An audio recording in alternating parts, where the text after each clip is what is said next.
been a long time now since I've put a fresh clip on. This is a fresh clip. I haven't gone away, I'm still here. And this clip is going to involve hitting the cue ball where you're actually aiming. Now, a lot of you have sort of messaged me about the screw shot, about the stun shot, about run through, that you don't seem to be getting the desired effect.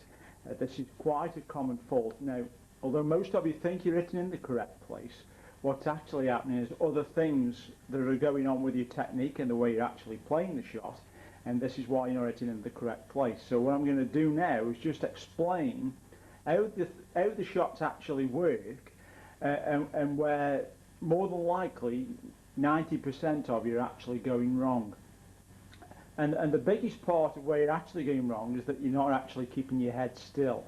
Now, if it is, we take the cue ball as it stands at the moment, if you can just see the spot, the camera's slightly offline, but the spot there is in the centre as I'm looking at it. As you can see now, as I put the cue in there, I'm now hitting the centre of the white. Now, if it is I want to play the screw shot, obviously now the spot we're trying to hit on the cue ball is somewhere in this position, where it's just sort of like 6 o'clock on the white, so there's the actual spot that you're trying to hit to play the screw shot. So now, the problem that most players have, because they're trying to hit the cue ball pretty hard so as they can get the cue ball to come back, they now get body movement and they also get head movement. So what actually happens is that you're actually cueing there at the bottom of the ball, but as your head rises up, you can see now that the tip actually is rising up.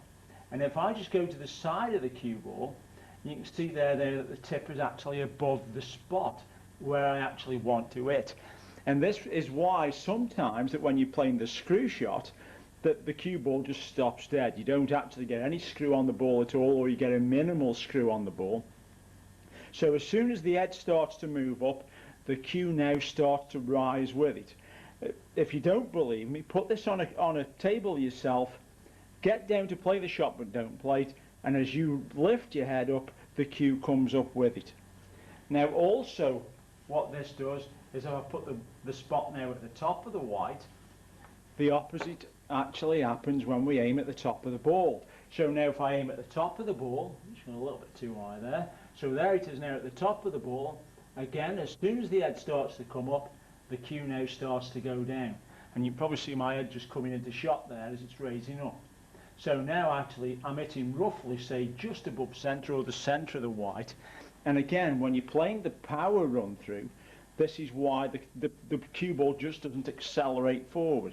So what you must make sure that you do when you're playing all these shots, it's part of the basics of snooker, is try to keep the head possible and accelerate through the cue ball.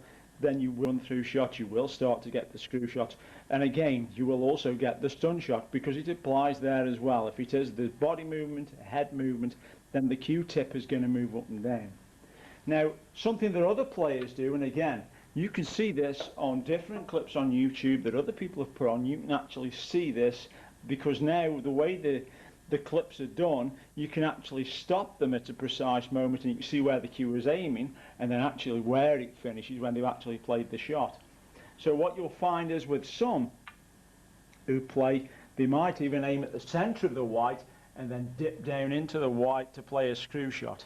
This isn't very advisable at all, because the difference is you won't be hitting the same place on a regular basis because you're dipping the cue into the white ball.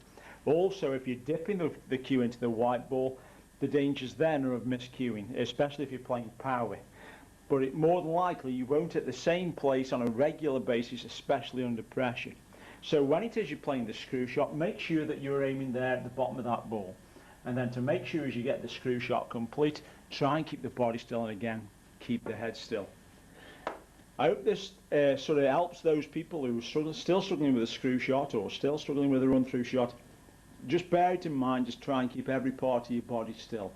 As far as when you're bringing some questions in to me, keep sending the questions in, keep putting your comments on, they're much appreciated.